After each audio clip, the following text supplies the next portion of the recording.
Hadirin mengkala subhanahu wa ta'ala, kadang orang tua itu tidak paham. Asalkan orang tua itu mengizinkan anaknya hadir di majelis ilmu, masa depannya pasti cerah. Pasti cerah. Ya nafsuti bibi koya kali ayuna. Kenapa bisa terjadi perubahan besar? Hanya dengan kenangan masa kecil. Madrasah pertama, seorang ayah mengajarkan Quran anaknya. Itulah madrasah pertama. Sebelum dia mengenal ustadz di pondok, sebelum dia mengenal kiai, madrasah pertama adalah madrasah Quran.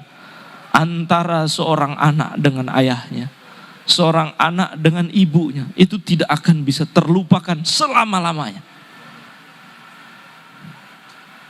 Hadirin mengkala subhanahu wa ta'ala. Jadi kalau kita ingin memiliki seorang anak yang besar, jadikan dia orang besar. Madrasah di dalam rumah. Hadirin mengkala subhanahu wa ta'ala, kadang orang tua itu tidak paham. Asalkan orang tua itu mengizinkan anaknya hadir di majelis ilmu, masa depannya pasti cerah. Pasti cerah. Dulu Al-Imam Abu Hanifah. Siapa yang tidak mengenal Imam Abu Hanifah?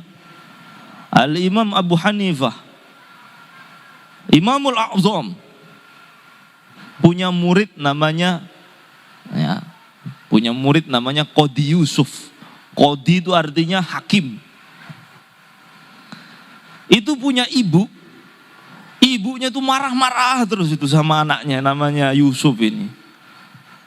Yusuf, kamu tak antar ke tempat kursus menjahit. Kursus jahit, diajarkan jahit. Tolong ajarkan anak saya biar pinter jahit. Nanti habis belajar jahit, nanti gajinya, nanti suruh bantu-bantu tukang jahit.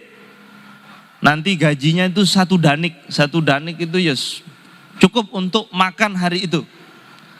Tapi ini Yusuf ini selalu belok ke masjid, hadir di majelisnya Imam Abu Hanifah. Hadir, pulang lagi. Berapa uang kamu bawa dari bantu tukang jahit? Kayak konveksi gitu. Akhirnya ibunya pengen tahu, ini kenapa kok anak saya pulang terlambat dan selalu nggak bawa uang. Ternyata belok ke tukang jahit.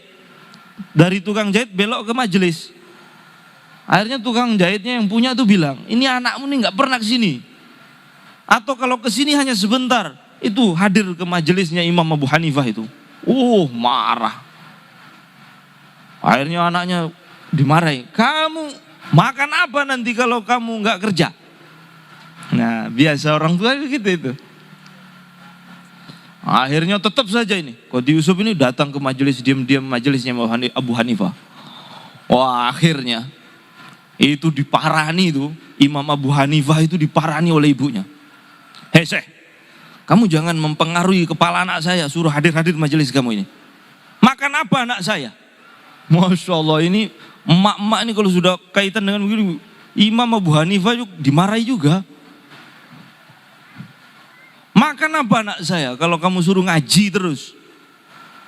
Jawabannya Abu Hanifah, Masya Allah, wahai ibu, saya tengah melatih anakmu agar makan fustuk dan faluzaj. Fustuk dan faluzaj itu nama makanan di Baghdad yang hanya dimakan oleh raja. Selain raja nggak ada yang bisa makan.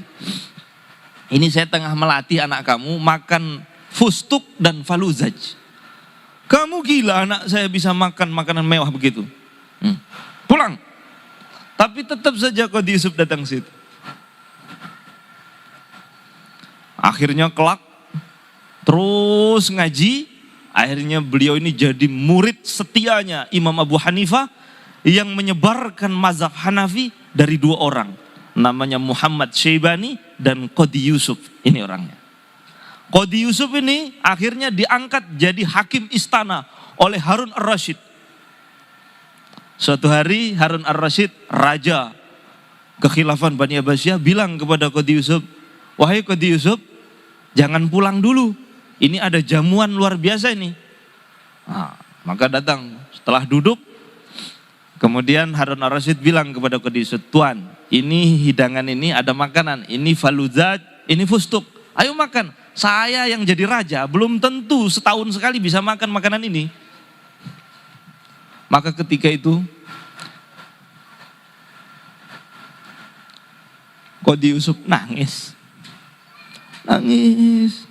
Saya teringat ibu saya marah-marah di depan guru saya.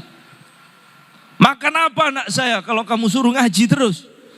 Waktu itu guru saya bilang, saya tengah melatih anakmu makan fustuk dan faluzaj seperti yang dimakan oleh para raja. Ketika saya berada di depan makanan ini, saya teringat ibu saya. Dan sekaligus saya teringat guru saya.